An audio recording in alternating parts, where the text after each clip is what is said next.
हमने स्टार्ट कर दिया था 72 तक हम लोग आ गए थे। इसकी चर्चा करते थे उसके बाद करे चालू। हाँ ओम नमः शिवाय। ओम नमः शिवाय। मंगलकरं वीतरागविज्ञानं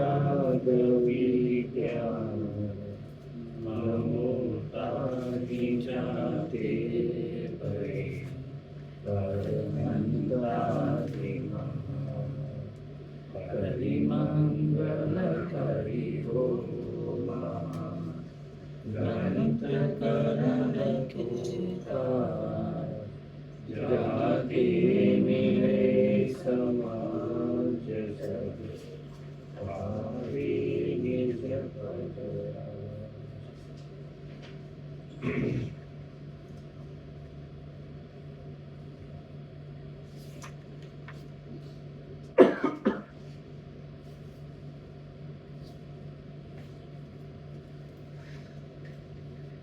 अनुयोगों के व्याख्यान विधान की चर्चा हम लोग कर रहे थे, जिसमें प्रथमान योग के व्याख्यान का विधान प्रारंभ हुआ था, जो हमारे पेज नंबर 72 तक चला था।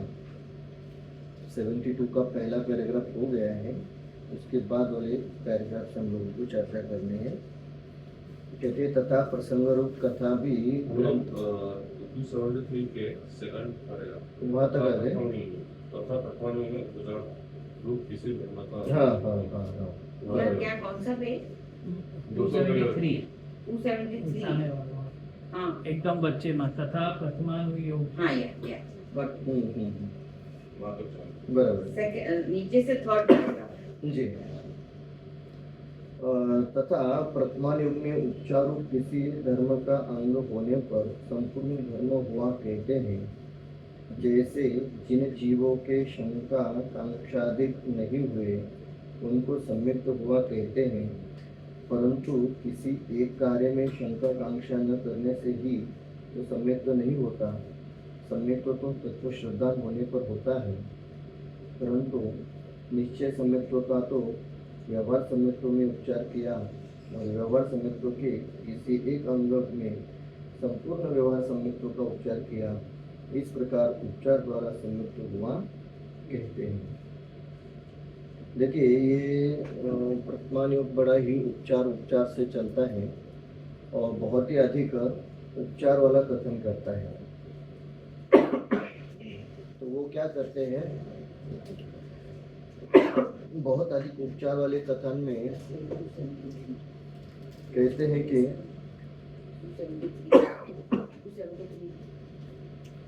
तथा प्रथमान युग में उपचार रूप किसी धर्म का अंग होने पर संपूर्ण धर्म हुआ कहते हैं। तो उपचार रूप कोई अंग हुआ था, कोई धर्म का अंग हुआ था, तो कहने में तो ये आता है कि संपूर्ण ही धर्म हुआ।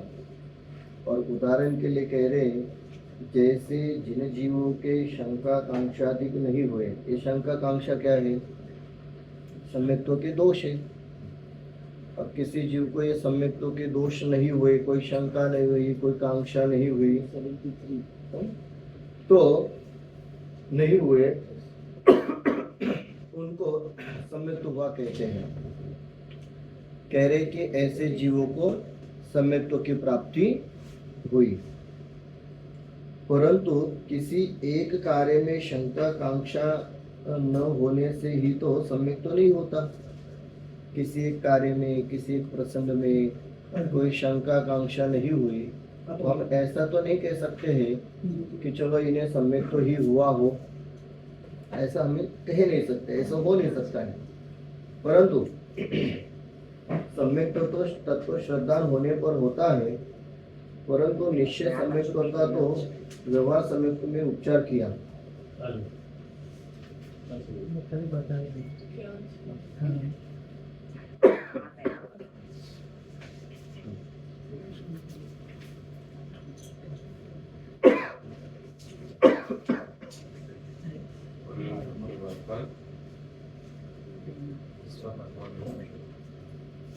कहते परंतु किसी एक कार्य में शंका कांक्षा न करने से ही तो सम्यक तो नहीं होता। सम्यक तो तत्व श्रद्धान होने पर होता है, परंतु निश्चय सम्यक्त्व का तो व्यवहार सम्यक्त्व में उपचार किया, और व्यवहार सम्यक्त्व के किसी एक अंग में संपूर्ण व्यवहार सम्यक्त्व का उपचार किया। क्या होता है कि कहते हैं निश्चय सम्यक्त्व का तो व्यवहार सम्यक्त्व में उपचार किया है, मतलब तत्व श्रद्धान कहो, कांक्षा शंका कांक्षा दोष नहीं है, ये जो सम्यक्त्व है ऐसा हम कह रहे हैं, वो निश्चय सम्यक्त्व का व्यवहार सम्यक्त्व में उपचार करके कथन करते हैं। कैसे डिफरेंशिएट? मतलब ये हुआ कि हम जो कहते हैं ना शंका कांक्षा चिकित्सा ये दोष नहीं है, तो ऐसे जीवों को सम्यक्त्व होता है। तो ये बहुत व्यवहार का कथन है। निश्चय कथन ये है या निश्चय सम्यक्त्व तो यह है कि आत्मानुभूति हो, तत्व श्रद्धान हो तो सम्यक्त्व है, परंतु ऐसा होने पर भी हम शंका और कांक्षा दोषों से रहित आचरण को हम लोग सम्यक्त्व कह रहे हैं। तो वो ये कहना चाह रहे हैं कि ये शंका कांक्षा रहित आचरण ये व्यवहार वाला कार्य है, और व्यवहार के कार्य में निश्चय का हमने कथन किया है, निश्चय का उपचार किया है। सो निश्चय सम्यक्त्व का तो व्यवहार सम्यक्त्व में उपचार किया, और व्यवहार सम्यक्त्व के किसी एक अंग में संपूर्ण व्यवहार सम्यक्त्व का उपचार किया। मतलब ये क्या हुआ, पहली बात तो निश्चय सम्यक्त्व क्या था, तत्व श्रद्धा। हमने तत्व श्रद्धान की जगह कहा कि शंका कांक्षा दोष नहीं है तो आपको सम्यक्त्व है, तो मूल बात ही निश्चय सम्यक्त्व का व्यवहार सम्यक्त्व में उपचार किया। अब व्यवहार सम्यक्त्व मात्र शंका कांक्षा दोषों से रहित इतना ही है क्या? नहीं, व्यवहार सम्यक्त्व में तो बहुत है। हाँ, देव शास्त्र गुरु का श्रद्धान हो, सप्त भयों से रहित हो, सब प्रकार का यथार्थ आचरण हो, अन्याय अनित्य भक्ष्य का त्याग हो, बहुत सारी बातें हैं। फिर भी हमने दो बातों को मुख्य किया है, शंका कांक्षा दोषों से रहित है, उसे सम्यक्त्व है। तो वो कह रहे जो व्यवहार सम्यक्त्व का दायरा बहुत बड़ा था, उसमें से किसी छोटे पार्ट को हमने सम्यक्त्व का नाम दिया, तो व्यवहार सम्यक्त्व में उपचार किया, और व्यवहार सम्यक्त्व के किसी एक अंग में संपूर्ण व्यवहार सम्यक्त्व का उपचार किया। तो व्यवहार सम्यक्त्व का दायरा तो बहुत बड़ा था, उसमें से शंका कांक्षा वाले पार्ट को हमने लिया और उसी में हमने व्यवहार सम्यक्त्व का उपचार किया। इस प्रकार उपचार द्वारा सम्यक्त्व हुआ कहते हैं। तो भी वो सम्यक्त्व का अंग तो कह बिल्कुल कह रहे बिल्कुल कह रहे। इसीलिए तो वो कह रहे ना कि व्यवहार सम्यक्त्व का अंश है, एक अंग है, तो भी हम उसे सम्यक्त्व का नाम दे रहे। भले ही वो उपचार से हो रहा है, फिर भी वो व्यवहार सम्यक्त्व तो ठीक है। तथा किसी जैन शास्त्र का एक अंग जानने पर सम्यक ज्ञान हुआ कहते हैं, तो संशय आदि रहित तत्व ज्ञान होने पर सम्यक ज्ञान होता है, परंतु यहाँ पूर्वोक्त उपचार से सम्यक ज्ञान कहते हैं। फिर वही बात, किसी एक अनुयोग को या किसी एक शास्त्र का संपूर्ण अध्ययन किया, विशेष ज्ञान प्राप्त किया, तो हम कहेंगे कि सम्यक ज्ञान हुआ। परंतु वो कह रहे हैं कि इस प्रकार का सम्यक ज्ञान कहना ये तो उपचार से कथन है। क्यों? क्योंकि संशय आदि से रहित तत्व ज्ञान होने पर सम्यक ज्ञान होता। तो सारे प्रकार के संशय आदि से रहित जब तत्व ज्ञान होगा, उसी समय सम्यक ज्ञान होता है। परंतु यहाँ पूर्ववत उपचार से सम्यक ज्ञान कहते हैं। एक शास्त्र का विशेष ज्ञान हुआ, उसे सम्यक ज्ञान कहना ये उपचार का कथन है, व्यवहार का कथन है। वो कहते हैं ये गलत है, हम ऐसा नहीं कह रहे हैं। पर हम ये जरूर कहना चाह रहे हैं कि ये व्यवहार का उपचार का कथन, ठीक है।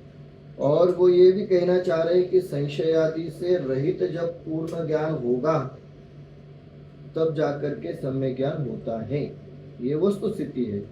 फिर भी यहाँ पूर्ववत व्यवहार की अपेक्षा, उपचार की अपेक्षा से सम्यक ज्ञान कहते हैं। तथा कोई भला आचरण होने पर सम्यक चारित्र हुआ कहते हैं। वहाँ जिसने जैन धर्मांगीकार किया हो, वह कोई छोटी मोटी प्रतिज्ञा ग्रहण की हो, उसे श्रावक कहते हैं। सो श्रावक तो पंचम गुणस्थानवर्ती होने पर होता है, परंतु पूर्ववत उपचार से इसे श्रावक कहा है। उत्तर पुराण में श्रेणिक को श्रावकोत्तम कहा है, सो वह तो असंयत था परंतु जैन था इसलिए कहा है। इसी प्रकार अन्यत्र जानना, और इस पैराग्राफ में बहुत स्पष्टता दी। कोई भला आचरण करने पर, होने पर सम्यक चारित्र हुआ कहते हैं। ये कथन पद्धति है प्रथमानुग की। ये तो बड़ा सुंदर उदाहरण दिया है कि उत्तर पुराण में श्रेणी को श्रावकोत्तम कहा है, और वो कह रहे वो तो असंयत था, अस्थेय में था, चौथे गुणस्थानवर्ती जीव था बस। तो फिर भी उसे श्रावकोत्तम कहा है। कह रहे जिसका कोई चारित्र का ठिकाना नहीं हो, असंयत सम्यक दृष्टि हो, ऐसे जीव को आप श्रावकोत्तम कह रहे हैं।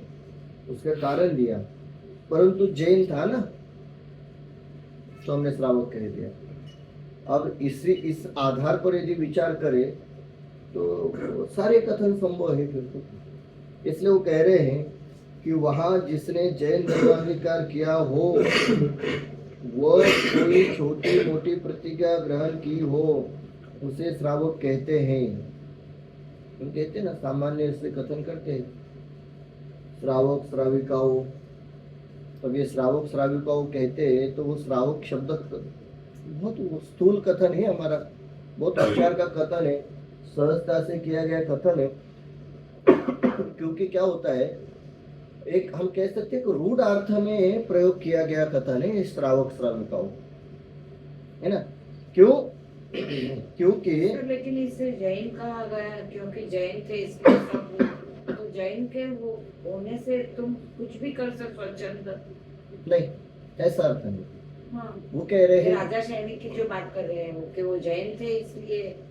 हाँ, उसके पीछे का भाव है। जैन थे मतलब क्या थे? अन्याय अनित्य भक्ष्य का त्याग था।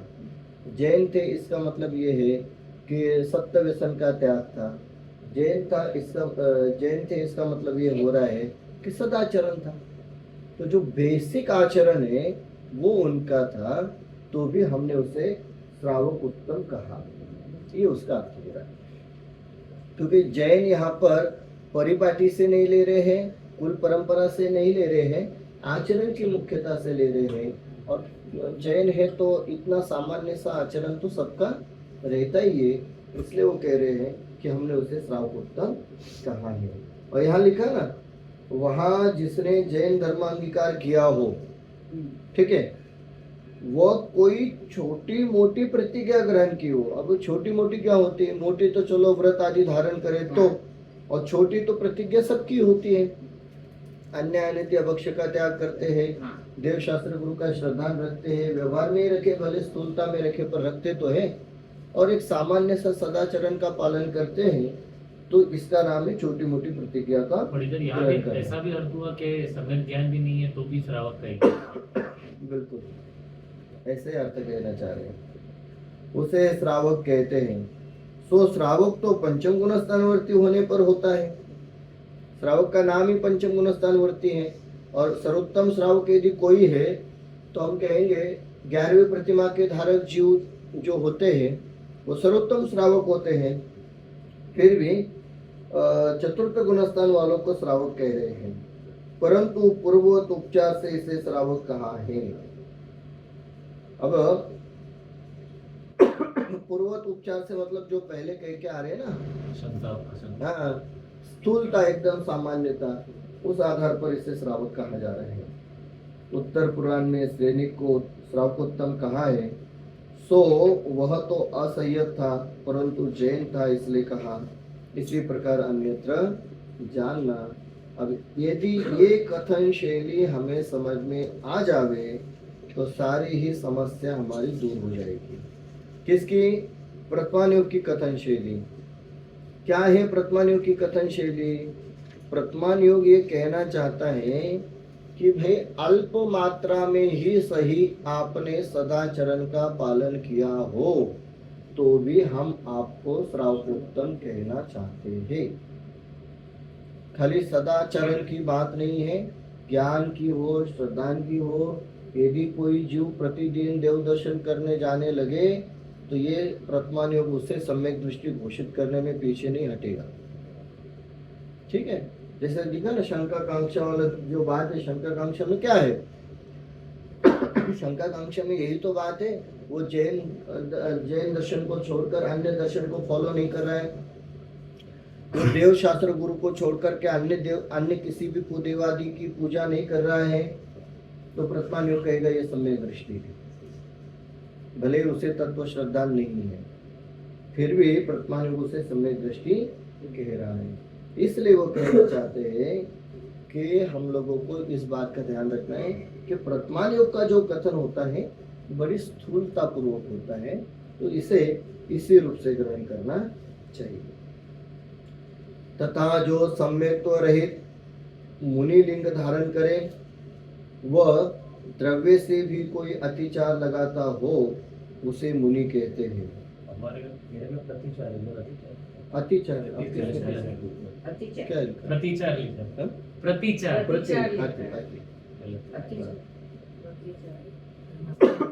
सो मुनि तो श्रेष्ठादि गुणस्थान वर्ती होने पर होता है, परंतु पूर्वत उच्चार से उसे मुनि कहा है। समोशरण सभा में मुनियों की संख्या कही, वह सर्व ही शुद्ध भावलिंगी मुनि नहीं थे, परंतु मुनिलिंग धारण करने से सभी को मुनि कहा। इस प्रकार अन्यत्र वर्तमान योग की कथन शैली, क्योंकि वर्तमान योग सिंबॉलिक चलता है, जस्ट सिंबल देख करके वो कथन करता है। प्रतिमा देखी वो कहेगा भगवान है, प्रतिष्ठित है नहीं है वो अलग बात है। नग्न दिगंबर अवस्था देखी कहेगा मुनिराज है, प्रतिदिन देव दर्शन कर रहे हैं तो कहेगा सम्यक दृष्टि। ये वर्तमान योग है। क्यों पढ़े हम लोग वर्तमान योग को? वर्तमान योग को मतलब वर्तमान योग की शैली को। ये जो हम लोग 8वां अधिकार पढ़ रहे हैं ना, क्या कारण है इसे पढ़ने का? इसके पीछे एक भाव है। जो भी शास्त्र का हम अध्ययन करें उस शास्त्र की कथन पद्धति यदि हमें समझ में आती है तो हम लोग कंफ्यूज नहीं होंगे और हमारा श्रद्धा यथावत रहेगा। क्यों? क्योंकि जब वर्तमान योग ये कहता है कि मुनि लिंग धारण करने से मुनि है, और उसी समय द्रव्यान योग तो कहता है, द्रव्यान योग अष्टपाउड ग्रंथ का यदि आधार लिया जाए तो द्रव्यान योग कहता है कि नग्न दिगंबर तो पाड़े भी होते। पारा शब्द को क्या ना, पारा पशु, पशु। तो कहते हैं यदि आप नग्नता के आधार पर मुनिपना कहना चाहते हैं तो पशु तो पहले से ही नग्न होते हैं। तो एक शैली तो वो है, और एक शैली ये है, ये तो कहते हैं नग्न है मतलब मुनि है। तो एक अभिप्राय समझना जरूरी है। वर्तमान योग प्राइमरी लेवल की बात करता है, उसका नाम ही है ना प्रथम, तो वो पहली बातें करता है। जब आप बेसिक, जब आपका प्राइमरी लेवल ठीक हो जाए, जब आप इस दिशा में आगे बढ़ने लग जाए, तो फिर वो आगे चल करके चरणानुयोग, कर्णानुयोग और द्रव्यानुयोग तक ले जाए। मतलब ऐसा है कि स्कूल में बच्चे आते हैं तो जो junior KG, senior KG, first standard, second standard वाले बच्चे होते हैं, ये थोड़ा बहुत भी कुछ करे ना तो हम उनकी बहुत प्रशंसा करते हैं, बहुत खूब प्रशंसा करते हैं। तो हम जानते हैं कि इन्होंने कुछ, वो बच्चे स्टेज पर आकर के स्पीच देते हैं और अपना नाम बोलते हैं कोई यहाँ वहाँ के दो चार शब्द बोलते तो सब लोग जोर जोर से तालियां बजाते हैं। क्यों? प्रोत्साहन हाँ, वो लगे रहे। प्रोत्साहन तो ऐसे यहाँ है कि कोई मंदिर आ रहा है तो कहेगा बड़े धर्मात्मा हो आप तो उसके पीछे भाव ये है कि धर्मात्मा बनो, आप मुनि हो तो बनो। इस अभिप्राय से ये प्रथमान योग है। प्रथमान योग की शैली को पढ़ेंगे, शैली का ज्ञान होगा तो फिर हमें यथार्थ श्रद्धान करने में समस्या नहीं होगी। ये तो हम खुद कंफ्यूज हो जाएंगे, यहाँ ऐसा लिखते हैं यहाँ ऐसा लिखते हैं। सो इसलिए यहाँ पर हम लोगों को विशेष ध्यान रखना है। तथा जो सम्यक तो रहित मुनि लिंग धारण करे वह द्रव्य से भी कोई अतिचार लगाता हो उसे मुनि कहते हैं। ये द्रव्य से अतिचार लगाना शिथिलाचार, शिथिलाचार हो रहा है फिर भी मुनि ही कहेंगे। सो मुनि तो षष्ठादि गुणस्थानवर्ती होने पर होता है, परंतु पूर्ववत उपचार से उसे मुनि कहा। पूर्ववत उपचार फिर वही वाली बात है। समूह शरण सभा में मुनियों की संख्या कही, वह सर्व ही शुद्ध भावलिंगी मुनि नहीं थे। ओहो, समूह शरण में सारी भावलिंगी मुनि नहीं थे, परंतु मुनि लिंग धारण करने से सभी को मुनि कहा। इसी प्रकार अन्यत्र जाना, ये बहुत बड़ी बात है कि समूह शरण जैसी स्थिति में सभा में भी सभी भावलिंगी मुनिराज नहीं थे। वो तो कहीं नहीं है ना, आदिनाथ बाबा के साथ इतने सारे राजाओं ने मुनि दीक्षा ली। हाँ, वो सब द्रव्यलिंगी थे ना, सब द्रव्यलिंगी थी और कथन में मुनि ही आएंगे। वही वाली बात याद रहना। शुद्ध विशेषण क्यों लगाना चाहिए? शुद्ध विशेषण क्यों लगाना चाहिए? शुद्ध भावलिंगी क्यों करना चाहिए? भावलिंगी के आगे शुद्ध लिखा है ना। हाँ, शुद्ध क्यों लिखना चाहिए? अच्छा, नहीं वो तो प्रथमान योग की अपेक्षा से विशेषण लगाया है, क्योंकि भावलिंगी ही शुद्ध होते हैं, पर प्रथमान योग में वो बात हाईलाइट करना चाहते हैं ना, इसलिए शुद्ध शब्द का प्रयोग किया है। हालांकि भावलिंग का मतलब ही शुद्धता है, परंतु प्रथमान योग में जिन मुनियों का वर्णन हो रहा है वो शुद्ध नहीं है, उस बात को हाईलाइट करने के लिए हाँ, इसलिए यहाँ पर वो शुद्ध शब्द का प्रयोग किया। तथा ऊपर लिखा है ना, मुनि का डेफिनेशन ही छठे गुण स्थान के ऊपर ही मुनि हाँ। कहा जाएगा। पांचवें गुण बिल्कुल सही है। इस प्रकार अन्यत्र चलना, तो ये सारा इसी प्रकार से चलता रहेगा। तथा प्रथमान योग में कोई धर्म बुद्धि से अनुचित कार्य करे उसकी भी प्रशंसा करते हैं। जैसे लेकिन बहुत ये प्रथमान योग का व्याख्यान विधान है ना, वो धीरे धीरे धीरे पढ़ना है और धीरे धीरे समझना है और सही में फॉलो करना है। प्रथमान योग की शैली को पढ़ने से परिणामों में जो शुष्कता आती है ना, वो चली जाती है और चली जानी चाहिए। ठीक है, प्रथमान योग को पढ़ करके हमारी बुद्धि जो हटवादी हुई है ना, हटवादी बड़ी शुष्कता वाली, वो निकल जानी चाहिए। सहृदयता आनी चाहिए, सहजता आनी चाहिए, कोमलता आनी चाहिए। अब देखना सुमत प्रकाश जी नहीं सर, द्रव्यान से जो शुष्कता है वो प्रथमान से निकलना चाहिए। बिल्कुल बिल्कुल यही कहना चाह रहा हूँ। द्रव्यान योग से भी ज्यादा हम कहेंगे अधिक अध्यात्म का अध्ययन करने से जो शुष्कता आई, निश्चयभाषी की ओर जो हम लोग झुक रहे हैं, वो निकल जाना चाहिए। सुमत प्रकाश जी भाई साहब का जो जीवन है, आप देखना यही प्रथमान योग और द्रव्यान योग को मिला मिला करके चरणान योग का जीवन जी रहे हैं। ऐसी मृदुता होनी चाहिए। परिणामों में इतनी शुष्कता आई है, शुष्कता छोड़ी मैं शब्द प्रयोग करूंगा, नफरत सी होने लगी। कोई हमारे साधर्मी को हमने देखा, कोई हमारे साधर्मी ठीक है अज्ञानता में भूले ल भगवान है, वो अपने ज्ञान उदय के अनुसार या कषायों के अनुसार कुछ आचरण कर रहे हैं, तो हम उन्हें बड़ी तुच्छता की दृष्टि से देखते हैं। ये नहीं होना चाहिए। हम मेरी भावना पढ़ते हैं, तो मेरी भावना जो है ना, वो ये सब जीवों के प्रति दया भाव, करुणा भाव, ऐसा भाव होना चाहिए। और भी आगे चल करके कहे ना तो गुरुदेव जो कहते थे भूलेला भगवान, वो दृष्टि होनी चाहिए, ना उसके प्रति द्वेष का भाव, ना राग का भाव, सहजता, बिल्कुल सहजता। यदि कोई 2 मिनट पहले शेर को देखे तो उसके प्रति बड़े द्वेष के भाव आते होंगे, पर किसे पता था कि अगले ही 2 मिनट के बाद ये सम्यक दृष्टि होकर के आगे चलकर भगवान महावीर बनने वाला था। हमें तो सबको भगवान की दृष्टि से देखना है। वर्तमान पर्याय में जो हो रहा है ठीक है, हो रहा है। ये वर्तमान योग की शैली पढ़ करके ना वो दृष्टि हमारे में आनी चाहिए, तुच्छता वाली नहीं, सहजता वाली। कर रहे ठीक है, जैसा भी कर रहे हैं, अशुद्ध कर रहे हैं कोई बात नहीं, करने दो, धीरे से समझाओ, इसमें थोड़ा पाप लग रहा है, हम इसको ऐसा करते हैं, तो मान जाएंगे, समझ जाएंगे, उनका वो पाप कार्य छूट जाएगा। नहीं, वर्तमान में ऐसा देखा जाता है, देखते ही है कि बहुत सारे मुनिराज कोई मंत्र देते, बोलते इससे तुम्हारा दूर हो जाएगा, सब लोग फॉलो करते हैं, जो भी मुनिराज रहेंगे। तो जी ऐसा देखने पर हमको ऐसा ही लगता है कि जैन में और दूसरे में फर्क क्या रहा? क्या फर्क है? दिगंबर में ऐसा हो रहा है तो जी, जी। फर्क ही नहीं, कोई गणपति से मांग रहा है, कोई इधर कोई मंत्र से मांग रहा है। जी जी।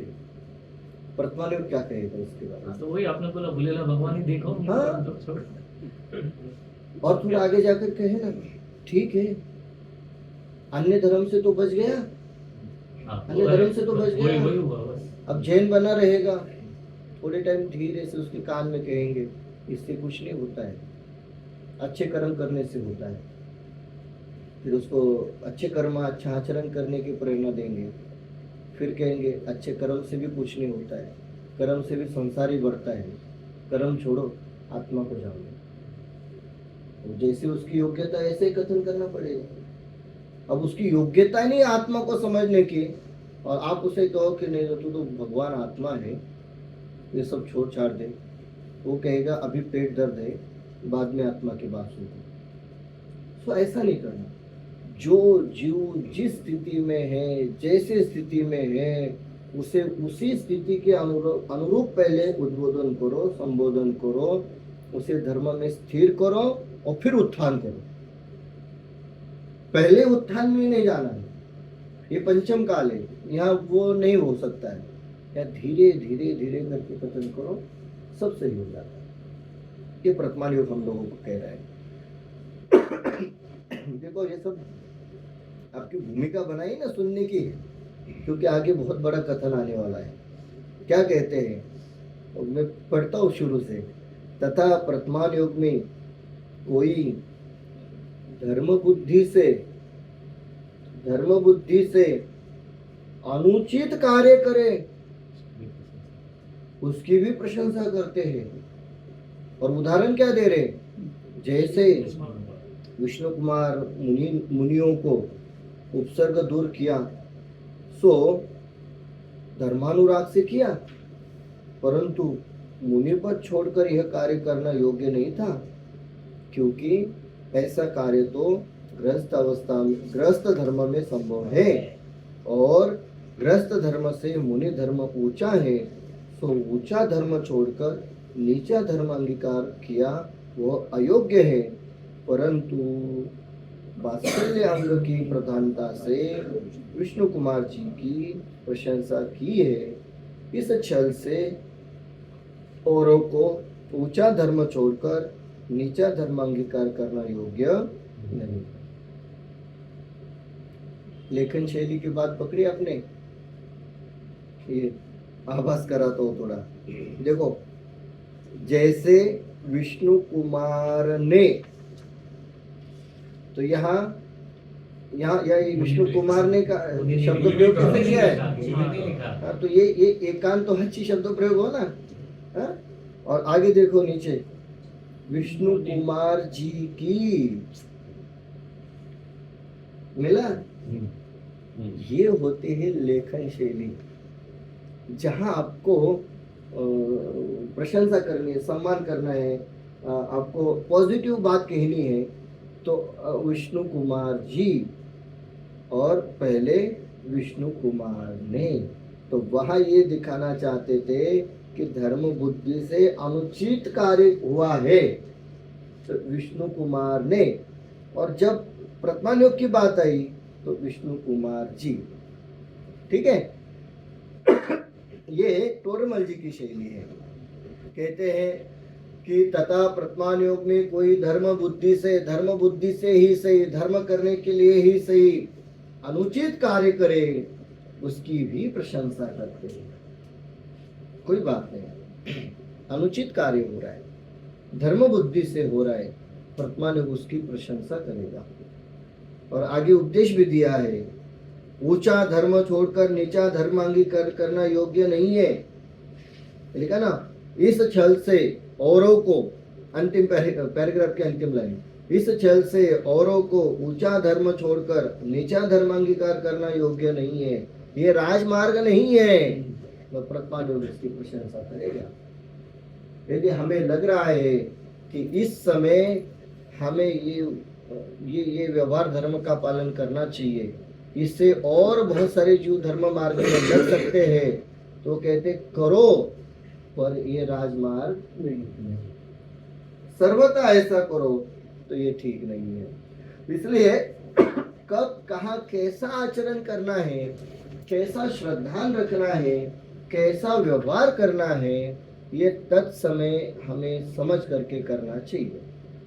ये उस समय का हमारा निर्णय रहेगा कि अब क्या करना जरूरी है।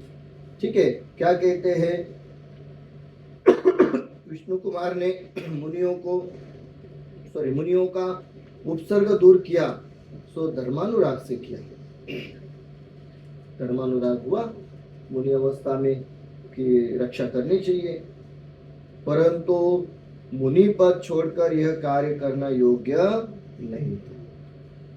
ये सिद्धांत का कथन हो रहा है। ये सिद्धांत कहता है कि मुनि पद छोड़कर के यह कार्य करना योग्य नहीं था, क्योंकि ऐसा कार्य तो गृहस्थ धर्म में संभव है। ऐसा जो कार्य है वो गृहस्थ धर्म में संभव है, गृहस्थ धर्म को करना चाहिए। और गृहस्थ धर्म से मुनि धर्म ऊंचा है, तो ऊंचा धर्म छोड़कर नीचा धर्म अंगीकार किया वह अयोग्य है। ये सिद्धांत का कथन है, अयोग्य है। परंतु वात्सल्य अंग की प्रधानता से विष्णु कुमार जी की प्रशंसा की। वात्सल्य अंग की मुख्यता से उनकी प्रशंसा करते हैं। इस छल से औरों को ऊंचा धर्म छोड़कर नीचा धर्म अंगीकार करना योग्य नहीं। छल कौन डिसाइड करेगा? स्वयं। इसी एग्जाम्पल को आज के कॉन्टेक्स्ट में मुनि को लगा सकते हैं कि वो तो समाज का सुधार कर रहे हैं मंदिर बना के, वो अयोग्य है कि योग्य है, तो उनके जो फॉलोअर्स हैं वो ये स्टैंड ले सकते हैं ना। बराबर, धर्म बुद्धि से हो रहा है। डिपेंड है स्वयं के परिणामों पर अभिप्राय। मेरा अभिप्राय क्या है? यदि मेरा अभिप्राय ये है कि मैं ऊंचा धर्म का धारक हूँ और सब लोग ऊंचा धर्म का धारक मान करके ही मेरी सेवा पूजा करे, ये अंतरंग में अभिप्राय है, और फिर यदि मैं ऊंचे धर्म की अपेक्षा से नीचा धर्म का आचरण करूँ तो वो ठीक नहीं।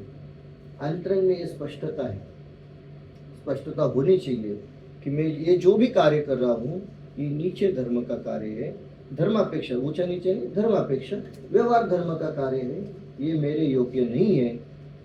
परंतु जिस पद पर मैं हूँ उस पद पर मैं रह नहीं सकता हूँ, अंतरंग की इतनी शुद्धता नहीं है, तो ये व्यवहार धर्म का कार्य कर रहा हूँ।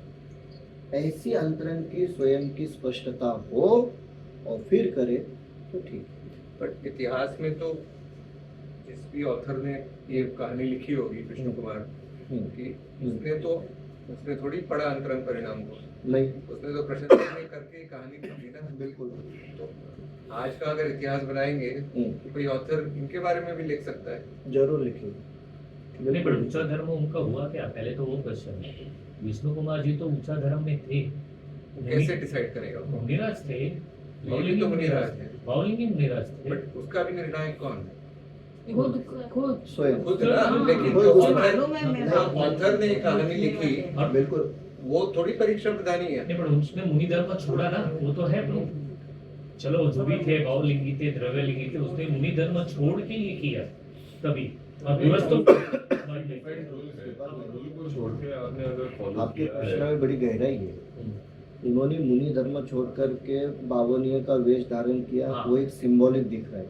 यहाँ मुनि धर्म छोड़ करके हम मंदिर बना रहे हैं, बराबर। मुनि धर्म छोड़ करके सभाओं में प्रवचन दे अब रहे मुनि हैं। धर्म छोड़ा ही नहीं है ना, वो तो नहीं, नहीं, छोड़ा नहीं है ना। छोड़ा किधर है? नहीं, वो आचरण तो अलग हो गया ना। वो मुनि तो है कह ना, रहे दिखाने के लिए तो मुनि है। देखिए हम इसमें और विस्तार से चर्चा करना चाहेंगे। हाँ, चलो वहाँ तो छोड़ा हाँ, और बना, बरोबर। हमने छोड़ा नहीं, हमने इसमें रहते हुए हमारा भी कल्याण किया और आपका भी कल्याण किया। फिर ऐसा देखा है। हाँ, नहीं, हाँ। तर्क तो सही है, पर लेकिन वो अलाउड है ना। तर्क तो बिल्कुल सर, सही है। सर वो अलाउड है कि नहीं। अपना भी करो और सब। नहीं नहीं, नहीं, नहीं। हाँ, वही तो फिर- पद का उल्लंघन हो गया। इसलिए आप धर्मानुराग तो है ना। बिल्कुल बट वो अलाउ नहीं है ना। नहीं अलाउ नहीं है। आप वर्तमान युग में पूछेंगे तो वर्तमान युग में प्रशंसा होगी, वर्तमान में स्टोरी लिखी जाएगी। वर्तमान युग में प्रशंसा होगी। आप जैसे कह रहे हैं कल के चल करके कोई भी शास्त्र बनाएगा क्या बन रहे। हाँ, वही वर्तमान लिखेंगे। वर्तमान युग अभी के तो हमारे सबसे पढ़ने में सुनने में आ विद्यासागर रहा है। महाराज पे कोई लिखेगा बायोग्राफी या कुछ भी तो कोई उसमें ऑथर तो लिख सकता है। हाँ, लिखेगा। मतलब कोई भी ज्ञानी ऑथर तो लिख सकता बिल्कुल बिल्कुल बिल्कुल कोई भी लिख सकता है। है। और उससे प्रेरणा ही मिलेगी दूसरे मुनियों को भी। वर्तमान युग की अपेक्षा हाँ बिल्कुल मिलेगी मिलेगी। फिर ऐसा यदि होता रहेगा तो ये तो सब गड़बड़ होती रहेगी, तो सब लोग सब लोग सब गड़बड़ हो सब जाएगी। लोग चलता ही है। जी तो आइडियली तो ऐसी कहानियां लिखना ही गलत है। लिखा है ना इसके लिए। यानी वो लास्ट 2 लाइन में तो सब कुछ आ गया, लेकिन नहीं फिर आप आगे चल करके ऐसा हुआ तो सब मिक्स हो जाएगा। वही फिर हम कैसे फाइंड आउट कर पाएंगे शुद्धता क्या है और अशुद्धता क्या है। तो भाव के भाव हाँ भाव कैसे पकड़ पाएंगे हम लोग। आपको याद हो तो टोडरमल जी ने इसका उपाय पहले कह दिया था। पहले अध्याय में वाचने सच्चे पढ़ने मोती में झूठा मोती डाल दे। परीक्षा हाँ। प्रधान, परीक्षा प्रधान। है ना, ये टोडरमल जी है जो जानते हैं कि आगे चल करके पढ़ने वालों के मन में क्या प्रश्न आ सकता है। उसका उत्तर पहले दे के आए हैं। गुरु का स्वरूप श्रावक का स्वरूप सबने सब में दिया है। और वाचने पढ़ने योग्य शास्त्र जो दिए थे ना उसमें उन्होंने कहा था कि शिष्य ने प्रश्न किया कि हे गुरुदेव ऐसी ये परंपरा ऐसे चलती रहेगी तो क्या होगा। तो उन्होंने कहा कोई बात नहीं, कोई तो ज्ञानी होगा, कोई तो किसी काल में ज्ञानी होगा और उसमें से वो झूठे मोतियों को बाहर निकाल करके सच्चे मोतियों की पहचान कराएगा। और हुआ है, हमारे काल में ऐसे हुआ। हम सच्चे झूठे की अपेक्षा से नहीं जाते हैं, हम इस अपेक्षा से जाते हैं कि व्यवहार धर्म ही धर्म बन करके बैठा हुआ था। तो गुरुदेव जी जैसे कोई ज्ञानी हुए और उन्होंने कहा नहीं नहीं, व्यवहार के अलावा निश्चय धर्म ही धर्म होता है, व्यवहार तो उपचार से होता है। तो ये परंपरा चलेगी आगे काफी समय तक। फिर क्या होगा, फिर व्यवहार धर्म आगे बढ़ेगा, वही उसका बोलबाला रहेगा। और कब तक, और समय तक रहेगा। फिर कोई ज्ञानी आएगा, फिर से वो निश्चय धर्म की स्थापना करेगा। ऐसा होता ही रहेगा। ऐसा हुआ था टोडरमल जी के पहले, ये व्यवहार धर्म ही धर्म बन करके बैठा हुआ था।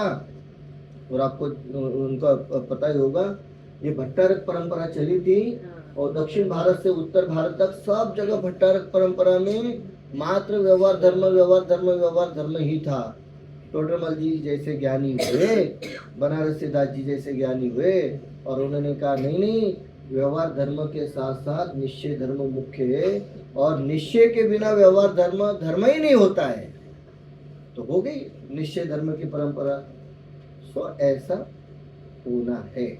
आपने तो बराबर करण सर्वशाम में भी पहले इसमें यही लिखा है। वो टाइम भी वही था और वही खंडन करने के लिए करण सर्वशाम चली पूरा विस्तार से लिखा है। और पूरा विस्तार से बोली। बिल्कुल पंडित सदा सुखदास जी ने क्या किया, यही तो किया। शुरुआत में उन्होंने बहुत अच्छे से मतलब जो भी पूरा वर्णन आ रहा है डिटेल में, वो यही तो आ रहा है। वर्तमान स्थिति को देखकर ये मोक्ष मार्ग प्रकाशन है क्या, वर्तमान में उन्होंने जो देखा वो लिख दिया। सो ऐसा संभव है। कुल मिलाकर बात ये रही, व्यवहार निश्चय ये मिक्स होना ये पंचम काल में चलता रहेगा। तो ये तो उदाहरण बोलता हूँ मैं अभी आपको। अपना लोटा ऐसा हाँ बस थोड़े टाइम पहले हमारे पक्ष की ओर से घटाग्रह पूर्वक गुरुदेव श्री का अन्य रूप से तीर्थंकर रूप से मान्यता और ये सब चल रही थी।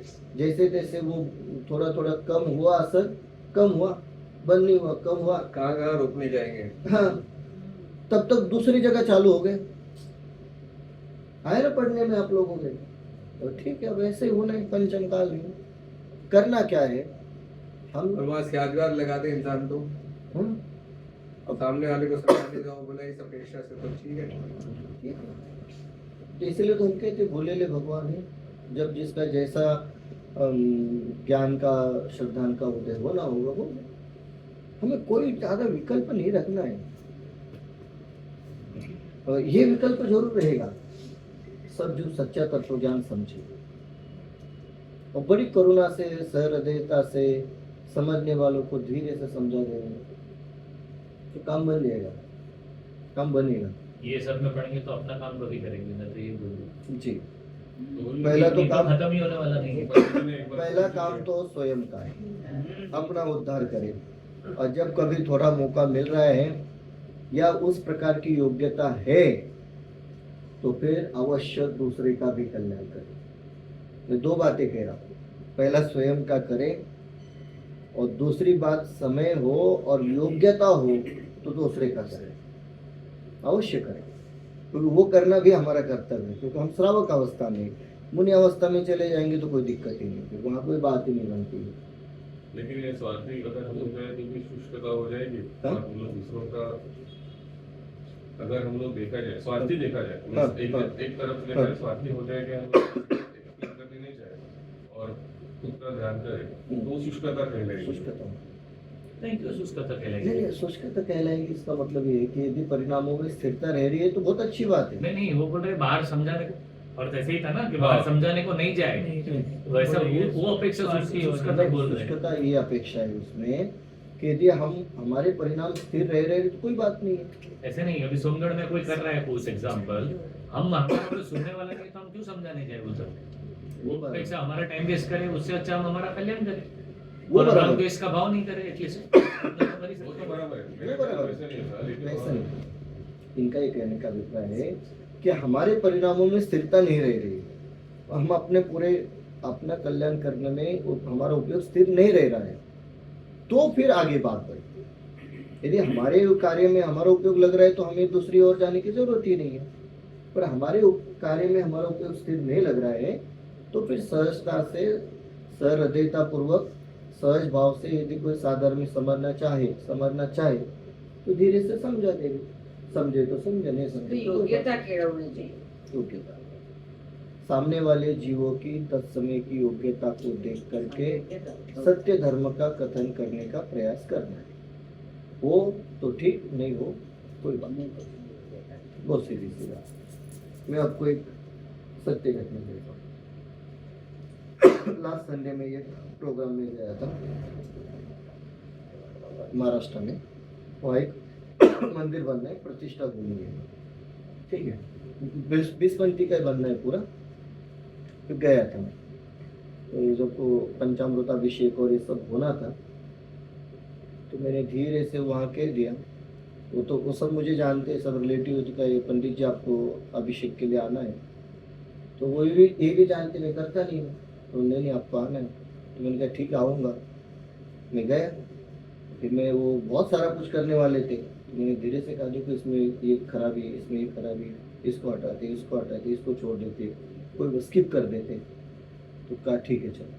तो धीरे से कहा तो 2-3 वस्तुएं पंचामृत में से स्किप हो गई, नहीं बन पाई आगे। फिर मैंने उनको कहा कि अगले टाइम ना ऐसे रखो, देखो इसमें इतनी गंदगी हो रही, मूर्ति देखो कितनी गंदी हो गई है, तो आप ये करेंगे तो ये गंदी हो जाएगी, नेक्स्ट टाइम ऐसा नहीं करना। तो उनको समझ में आने लगा, उन्होंने कहा ठीक है नेक्स्ट टाइम हम लोग जल का ही रखेंगे, भले मंत्र कुछ भी कहेंगे पर रखेंगे जल।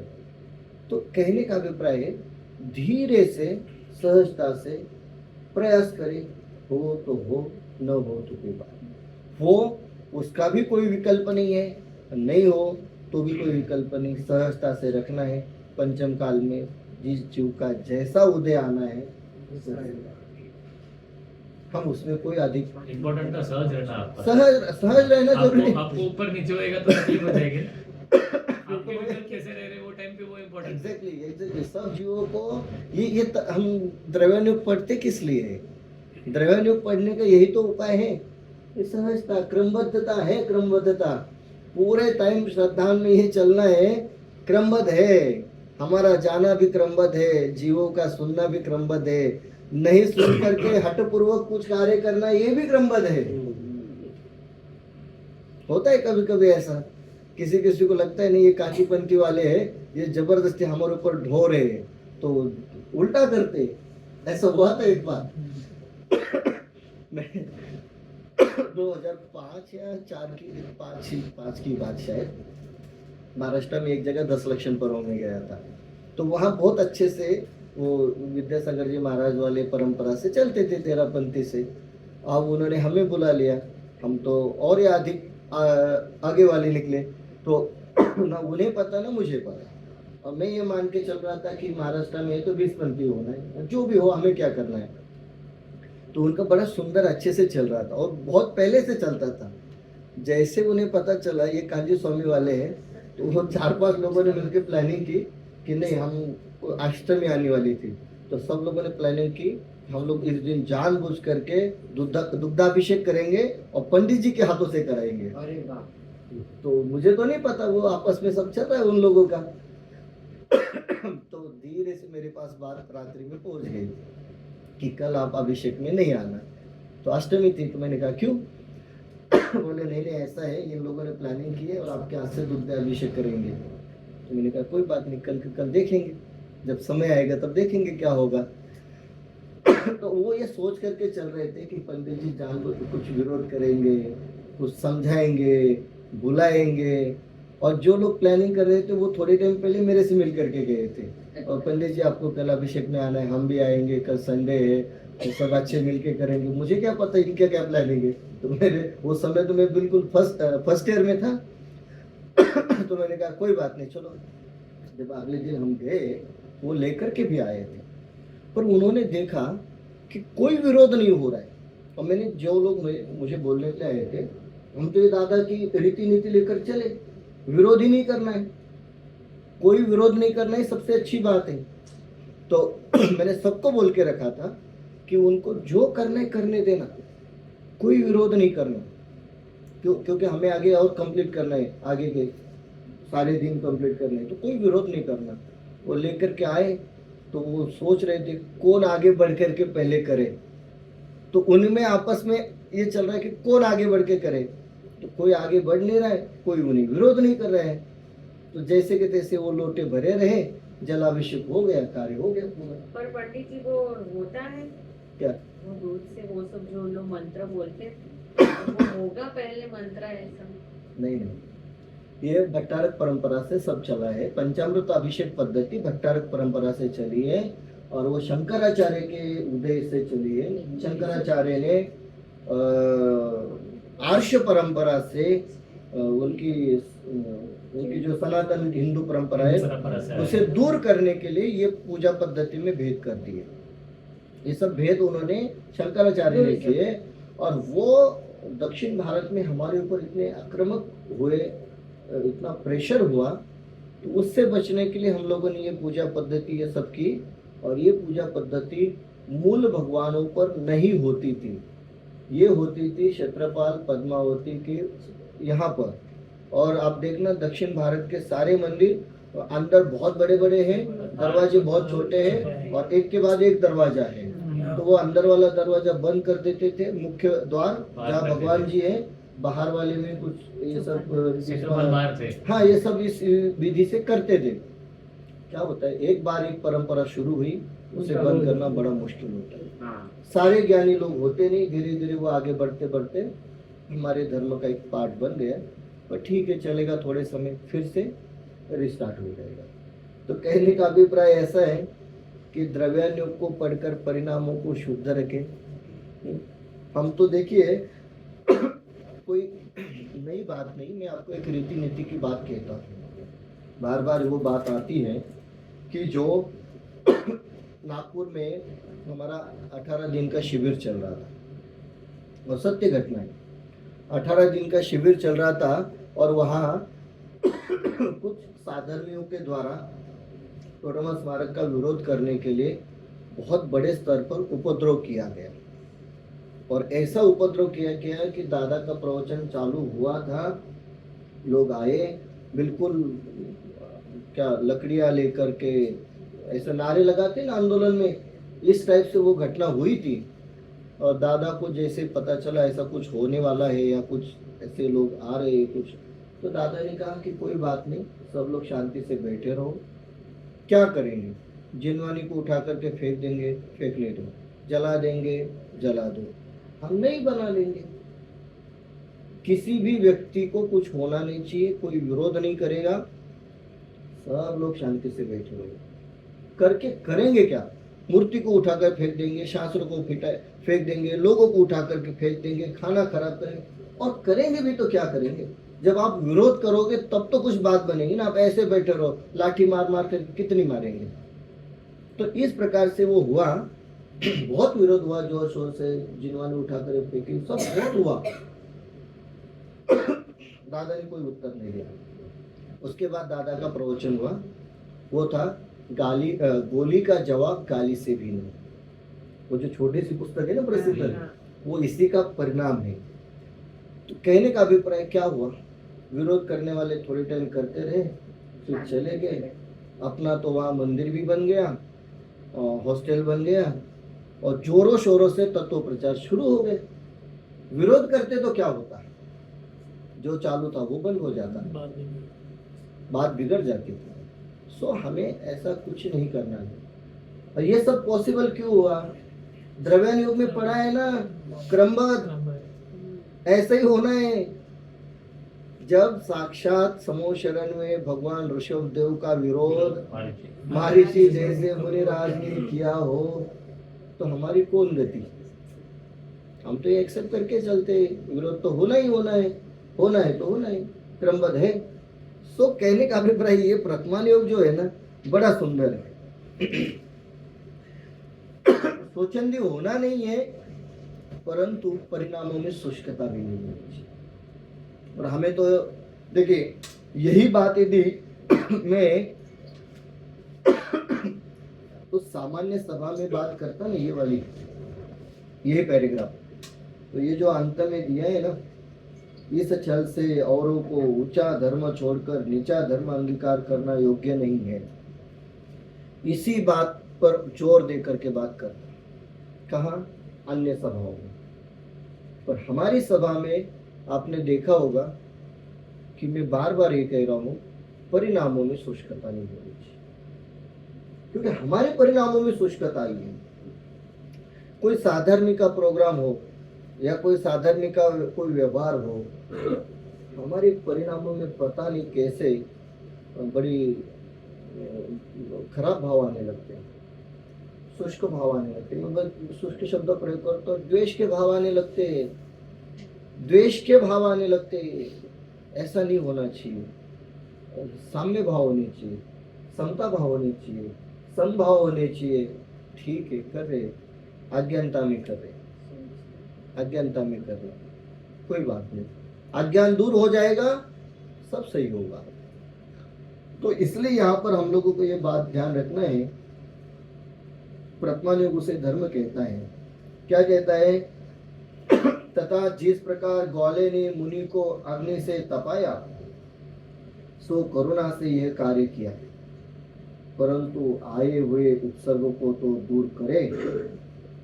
सहज अवस्था में जो शीतादि का परिचय होता है, उसे दूर करने पर रति मानने का कारण होता है, और उन्हें रति करना नहीं है, तब उल्टा उपसर्ग होता है। इसी से विवेकी उनकी शीतादि का उपचार नहीं करते। ग्वाला अविवेकी था, करुणा से यह कार्य किया, इसलिए उसकी प्रशंसा की है, परंतु इस छल से औरों को धर्म पद्धति में जो विरुद्ध हो वह कार्य करना योग्य नहीं। कितनी भाषा शैली देखिए, ग्वाला अविवेकी था, करुणा से यह कार्य किया। साधारण जन अविवेकी है, करुणा से धर्म आचरण करते हैं। आप देखना ये जो भोले भाले जीव है ना, ये इन जीवों को आप देखना, इनकी धर्म पद्धति क्या होती है। बहुत भोले भाले होते और इतनी करुणता होती है उनके, इतनी करुणा होती है हम देख ही नहीं सकते। अज्ञानी है, अविवेकी है, पर करुणा है तो करते हैं, कोई बात नहीं, उनकी निंदा नहीं करना, उन्हें यथावत धर्म मार्ग में लगाने का प्रयास करना। लिखते हैं तथा जिस प्रकार ग्वाले ने मुनि को अग्नि से तपाया, ग्वाले ने अग्नि से मुनि को तपाया, तो करुणा से यह कार्य किया। वो समझ रहा था कि मुनिराज को ठंडी लग रही है तो गर्मी देनी चाहिए, परंतु आए हुए उपसर्ग को तो दूर करे। क्या उद्देश्य है? आए हुए उपसर्ग को तो दूर करे। कौन? श्रावक।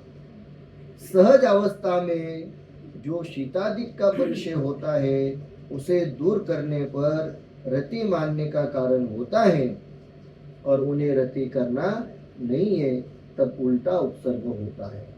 मतलब किसी के द्वारा उपसर्ग किया गया तो हमें उस उपसर्ग को दूर करना है, और जो सहजता वाला चल रहा है, हाँ परिचय, उसे हमें दूर नहीं करना है। फिर वो दूर करे तो उसमें रति मानने का कारण होगा, और उन्हें रति करना नहीं है, सो उल्टा उपसर्ग होता है।